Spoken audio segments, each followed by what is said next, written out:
जय श्री कृष्णा दोस्तों, मेरा नाम है अजय कृष्णवंशी और हम राजस्थान में किसान आंदोलनों के बारे में चर्चा कर रहे थे। हम इसमें बिजोलिया किसान आंदोलन पढ़ चुके हैं, बेगू किसान आंदोलन पढ़ चुके हैं और बूंदी का बरड़ किसान आंदोलन भी हम पढ़ चुके हैं। इस पर्टिकुलर वीडियो में हम अलवर किसान आंदोलन के बारे में पढ़ेंगे और अलवर में जो नीमूचना हत्याकांड हुआ है उसके बारे में जानने की कोशिश करेंगे। तो बिना टाइम वेस्ट किए शुरू करते हैं। अलवर किसान आंदोलन, इसको मैं क्रमांक 4 दे रहा हूं। अलवर किसान आंदोलन।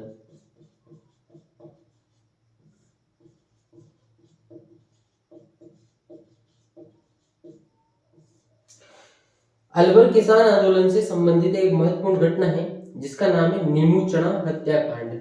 इस वजह से उसका नाम भी मैं यहीं पर लिख देता हूं, नीमूचना हत्याकांड। नीमूचना नीमूचना भी दोस्तों कहां पर पड़ता है? अलवर में ही पड़ता है। नीमूचना हत्याकांड। इस वीडियो में हम जानने की कोशिश करेंगे कि ये कब हुआ, कैसे हुआ और किन परिस्थितियों में हुआ। होता क्या है दोस्तों, अलवर रियासत का जो शासक होता है, अलवर रियासत का जो शासक होता है यानी अलवर महाराजा, उसका नाम है जय सिंह।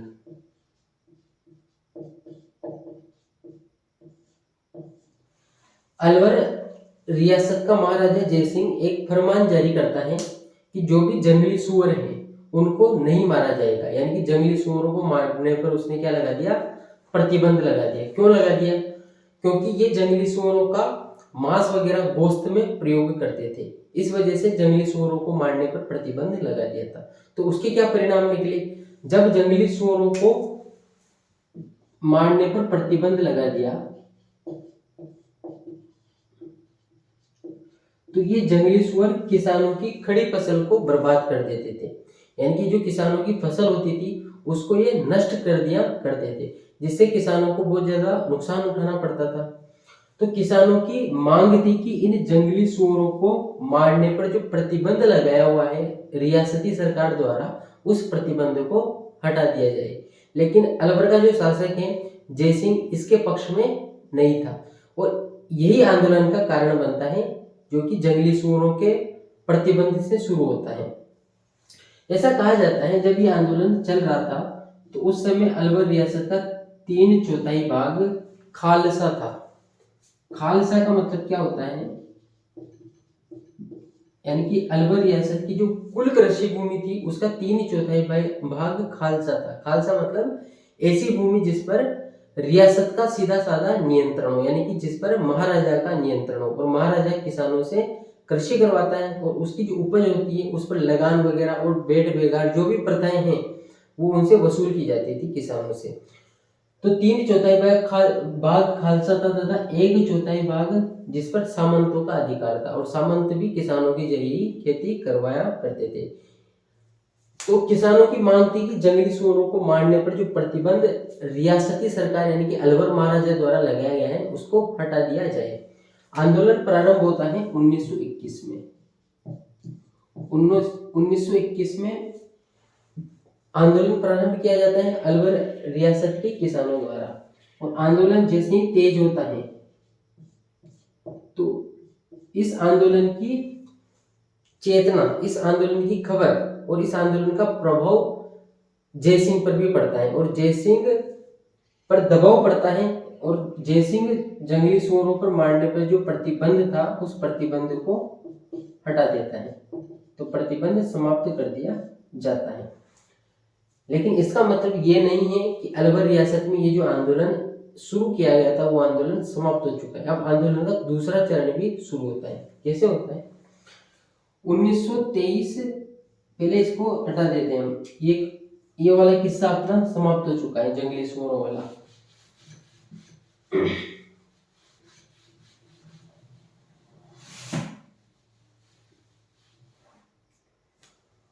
उसके बाद में क्या होता है? 1923-24 की बात है। अलवर महाराजा जय सिंह भू राजस्व में वृद्धि कर देता है, यानी कि लगान की दरों में वृद्धि कर देता है। भू राजस्व में वृद्धि कर देता है, लगान में वृद्धि कर देता है। तो जिससे किसान बहुत ज्यादा गुस्से में आ जाते हैं, प्रभावित होते हैं किसान, क्योंकि अब अधिक उनको लगान देना पड़ेगा। तो इस वजह से भी एक नया आंदोलन अब खड़ा किया जाता है। बहुत सारे किसान 1925 की बात है, दिल्ली में इकट्ठा होते हैं, और दिल्ली में इकट्ठा होने के बाद में ये किसान अपनी एक मांग प्रस्तुत करते हैं, एक मांग पत्र प्रस्तुत करते हैं, जिसे पुकार कहा जाता है, अलवर रियासत के किसानों की पुकार। तो ये भी अपने को ध्यान में रखना है कि जो किस किसान आंदोलन से संबंधित मांग पत्र पुकार भी कहा जाता है, तो अलवर रियासत से संबंधित किसान आंदोलन पुकार भी कहा जाता है। बहरहाल उसके बाद में परिस्थितियां और आगे बढ़ती हैं, उनको समझने की कोशिश करते हैं। घटना है दोस्तों 14 मई 1925 की। 14 मई 1925 को भू राजस्व में वृद्धि, लगान में वृद्धि, इन सभी समस्याओं को लेकर, और जो किसानों का शोषण हो रहा था उन सभी समस्याओं को लेकर किसान इकट्ठा हो रहे थे निमुचना स्थान पर। 14 मई 1925 को किसान निमुचना स्थान पर इकट्ठा हुए थे, और निमुचना स्थान अलवर में पड़ता है। इस समय क्या होता है, सैनिक बल की टुकड़ियां यहाँ पर आ जाती है, जो रियासत की सैनिक बल की टुकड़ियां हैं वो यहाँ पर आ जाती है।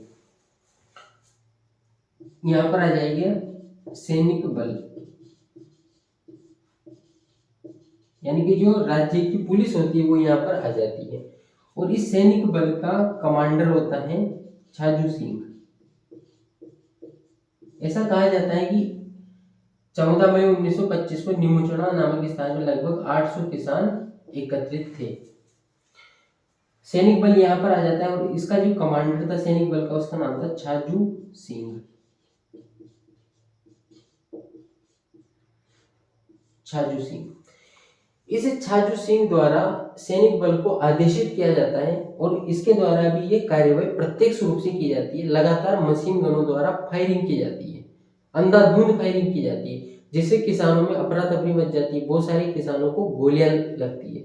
और ऐसा कहा जाता है कि लगभग इस फायरिंग में 100 से अधिक किसान, जो राजस्थान सेवा संघ है उसने इस चीज का जिक्र किया था कि निमुचना हत्याकांड में 100 से अधिक किसान मारे गए थे, और कुछ जगह पर 156 भी लिखा हुआ है। तो हम ये ध्यान रखना चाहेंगे कि इस हत्याकांड में 100 से अधिक किसान हताहत यानी कि मारे गए थे, जिसे निमुचना हत्याकांड के नाम से जाना जाता है। तो निमुचना हत्याकांड कब घटित हुआ? 14 मई 1925 में। कहां पर घटित हुआ? निमुचना स्थान पे। कमांडर ऑफिसर कौन था? छाजू सिंह था। अब ये जो पूरा घटनाक्रम घटित हुआ, एक समाचार पत्र निकलता है दोस्तों, रियासती। उस समय एक समाचार पत्र निकलता था रियासती। इस रियासती समाचार पत्र ने सर्वप्रथम इस घटना को, इन निर्दोष किसानों की हत्या की घटना को जलियांवाला बाग हत्याकांड कहा था। जलियांवाला बाग हत्याकांड जैसी घटना बताया था।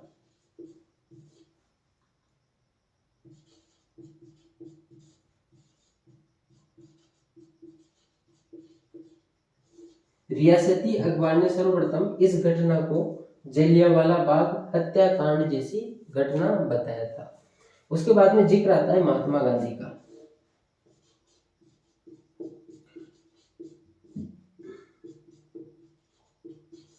महात्मा गांधी ने निमुचना हत्याकांड को दोहरी डायरशाही कहा था, तथा जो जलियांवाला बाग हत्याकांड हुआ था उससे भी इसको विभत्स तथा भयानक घटना के रूप में संबोधित किया था। महात्मा गांधी का एक आर्टिकल आता है यंग इंडिया में, उस समय का अखबार था यंग इंडिया जो कि उस समय का अखबार था। इस अखबार में महात्मा गांधी का एक आर्टिकल आता है जिसमें महात्मा गांधी इस घटना को जलियांवाला बाग से भी विभत्स, भयानक या फिर क्रूर, विभत्स, भयानक या फिर क्रूर तथा दोहरी डायरशाही की संज्ञा देते हैं। दोहरी डायर शाही या फिर दोहरी डायरवाद, डबल डायरिज्म की संज्ञा महात्मा गांधी द्वारा निमुचना हत्याकांड को दी जाती है। इस हत्याकांड के बाद में भी किसानों की जो मांग है और किसानों का जो आंदोलन है वो समाप्त नहीं होता है। फलस्वरूप रियासती सरकार यानी कि अलवर सरकार को, अलवर रियासत को के शासक जय सिंह को किसानों के सामने झुकना पड़ता है। जब बहुत सारी, इसके साथ राजस्थान सेवा संघ का भी दबाव सम्मिलित होता है, तो अलवर रियासत को किसानों के सामने झुकना पड़ता है और एक समझौता करना पड़ता है जिसमें ये जो भू राजस्व में वृद्धि की है, लगान में वृद्धि की है, इन पर थोड़ा अंकुश लगा दिया जाता है। साथ ही बेट बेकार वगैरह और भी जो किसानों के शोषण से संबंधित प्रथाएं चल रही थी उन पर भी अंकुश लगाने की कोशिश की जाती है। तो आज हमने अलवर किसान आंदोलन निमुचना हत्याकांड के बारे में समझने की कोशिश की है। उम्मीद करता हूँ ये पर्टिकुलर सेशन, ये पर्टिकुलर वीडियो आपके लिए फायदेमंद रहेगा। वीडियो को पूरा देखने के लिए धन्यवाद। Thank you very much.